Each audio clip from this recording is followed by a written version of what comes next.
Minister for Industries Mekapati Gautam Reddy directed the officials to be prepared to release the information technology policy along with the new industrial policy during a review meeting on IT sector in the state on Friday through video conference. He observed that the IT will play a crucial role during the COVID-19 pandemic, and taking it as an advantage, the officials must bring an innovative and vibrant IT policy for the state. He suggested that the officials formulate the policy in such a way that it must attract investments into the sector within a short span of time after rolling out the policy.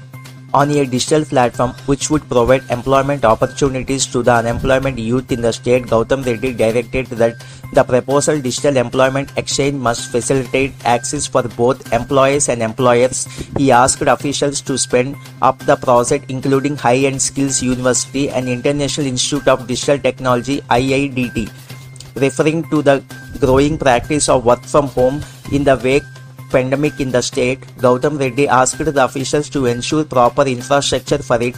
He told them to monitor the issue related to uninterrupted power and internet supply across the state, which would help the employees working from home to deliver their service in time. He also suggested the department to utilize the IT services so as to avoid the spread of coronavirus in the government sector.